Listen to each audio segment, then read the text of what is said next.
창업 초기 나보다 최소 15, 최대 30살 많으신 학부형에게 교육비 이야기 꺼내기가 어려웠다. 원비 밀렸다는 얘기를 하려고 전화를 힘들게 해놓고 학습 상담만 한 채 끊었다.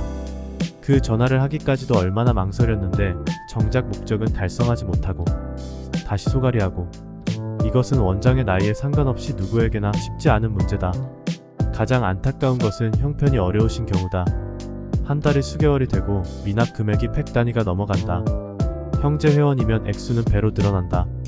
무엇보다 아이의 얼굴을 보면 그만두게 할 수 없었다. 공부를 안 하는 것은 학생 탓도 있지만 교육비는 온전히 부모의 책임이다. 아이들의 얼굴에 그늘지는 게 마음이 무거웠다. 원장들이 더욱 힘들어하는 이유이다. 티칭을 겸하는 원장들은 돈 문제에 비교적 소극적이다. 돈 밝히는 원장으로 비칠까 우려되고 무엇보다 중간에 학생이 있어서이다. 하지만 교육비 수납에서만큼은 교육자가 아닌 사업가 마인드를 장착해야 한다. 나는 이렇게 되뇌며 마인드를 바꾸었다. 편의점에서 1000원짜리 생수 한 병을 사도 계산 먼저 하고 마실 수 있는 것 아닌가. 교육비를 제때 받는 것이 학생을 위한 길이다. 학생 때문에 교육비 얘기를 못 꺼내는 것이 아니라 그 아이에게 최선을 다하기 위해 입이 안 떨어지더라도 당당히 결제해 주실 것을 말씀드렸다. 진심이다. 학생에게 최선을 다하고 싶다는 것. 그랬더니 용기가 생겼다. 눈에 안 보이는 교육상품이다 보니 아차, 실수하실 때도 있고 한마디 양해도 없이 습관적으로 쓰시는 분들도 계시다. 처음부터 예외를 두어서는 안 된다. 잘못된 행동에 대해서 관용을 베풀지는 말아야 한다. 교육비에 대한 원장의 생각을 바꾸는 것이 첫 번째이다. 겪고 나서야 깨달은 것은 교육비 미납의 80~90%는 원장의 확실한 태도에 따라 충분히 해결될 수 있다. 이 사실을 마음고생 심하게 하고 나서야 깨달았다. 첫 입학 상담 시 교육비 납부 원칙 분명히 전달하자. 첫 달부터 교육비를 늦게 내시는 분들이 의외로 많다.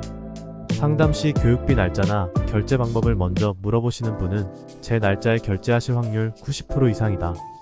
몇 년을 다녀도 늦게 내시지 않는다. 교육비에 대해 물어보지 않고 두루뭉술하게 넘어가시는 분들은 첫 달부터 교육비 안 낼 확률 50% 이상이다. 이런 성향의 분들에겐 교육비 입금 확인되어야 첫 수업 시작한다는 것을 상담 시 명확히 강조해야 한다. 수업 하루 전, 늦어도 첫 수업 시작 전까지 결제하는 것을 원칙으로 한다. 하루 전까지 결제 없으실 때에는 등원 알림 문자와 함께 결제 방법을 다시 공지해드린다. 수업 때 아이 편에 카드를 보낸다거나 어머님께서 직접 들르신다고 답장이 올 때가 많다. 보내신다고 했는데 막상 깜빡 잊으시기도 하고 아이가 안 챙겨오기도 한다. 이유 불문하고 첫 수업 전에 해결해야 한다. 코로나 여파로 스마트폰으로 바로 결제할 수 있는 비대면 결제 방식이 활성화되면 카드가 오고 가는 일은 점차 역사 속으로 사라지지 않을까 싶다. 예전에 교육비 봉투가 사라진 것처럼 교육비 이야기 꺼내기가 특히 어려운 상대는 소개로 등록하신 경우이다. 이분들의 미납이 가장 많았다. 아예 모르는 분이라면 사무적으로 말을 꺼냈을 텐데 어머님들끼리 서로 얽히고 설킨 관계라서 냉정하게 말하기 어려웠다. 특히 친인척 관계라면 더욱 그렇다. 말하지 않으면 늦게 내도 되는 학원이구나 라고 생각한다. 특정인에게 편의를 봐드리지 말자. 교육비 수납은 특히 공정할 필요가 있다. 감정을 배제하고 원리 원칙대로 해야 한다. 소개해주신 분과의 인연을 생각하지 말자. 교육비는 정해진 대로 확실히 받고 다른 것으로 마음을 써드리는 편이 낫다. 우리 학원은 결제 일주일 전, 하루 전, 당일에 교육비 안내 문자를 드린다. 어머님들 성향에 따라 1번만 보내기도 하고 습관적으로 늦는 분들에겐 3번을 다 보낸다. 3번을 보내도 깜빡 잊었다며 늦게 주신다. 결제를 안 했다는 것을 알면서도 아이는 계속 보내고 언제 주겠다는 말도 없다. 예전에는 문자만 보내고 기다렸다. 지금은 결제 마감일에 연락이 없으면 직접 전화한다. 등록 의사가 없으셔서 결제 안 하신 건지 깜빡 잊고 안 하셨는지 확인차 전화드렸습니다. 원장의 정신 건강을 위해 교육비 문제는 끌지 말고 바로 해결해야 한다. 종종 늦는 분에겐 가장 효과적인 멘트는 수업 중지 이것뿐이었다. 하기 싫은 말이다. 이 말까지 해야 하나? 회의감이 들었다. 하지만 사무적으로 안내하니 편안해졌고 오히려 강력히 말씀드리니 더 조심하고 미안해하셨다. 그 후로는 늦게 내시지 않았다. 늦게 내면 안 되는 학원이구나. 확실히 인지하신 것이다. 다음은 실제 어머님들께 교육비 문제로 보낸 공문의 일부이다. 교육비를 늦게 낼 때 원장의 기분이 어떤지 알려드리고 싶었다. 이해를 돕기 위해 자주 이용하시는 슈퍼마켓을 예로 들어보겠습니다. 카운터에 주인이 앉아 있습니다. 손님이 말 한마디 없이 물건을 그냥 가져갑니다. 그것도 여러 번. 주인이 버젓이 앉아있는데도요. 손님이 주인의 직계 가족이나 친인척 간이라 해도 있어서는 안 될 일이라 생각합니다. 교육은 눈에 보이지 않아도 선생님의 에너지와 시간이 투자되는 상품입니다. 양해의 말씀 한마디 없이 학원 상품을 쓰는 것은 운영과 티칭 의욕을 저하시킵니다. 회의감이 들게 합니다. 이런 기분으로 학생들에게 최상의 교육을 제공하기 어렵습니다.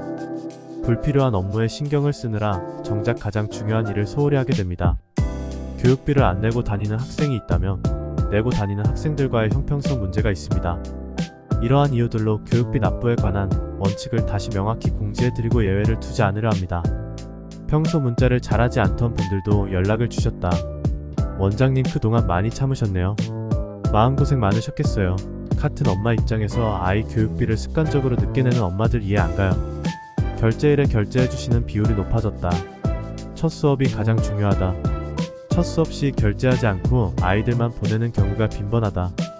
분명 아이 편에 보내신다고 하셨는데 깜빡 잊었다는 답변이 많다. 첫날 그냥 넘어가지 말고 수업 전 전화통화해서 우리 학원은 교육비 결제 전 수업하지 않는다 라는 인식을 확실히 심어주어야 한다.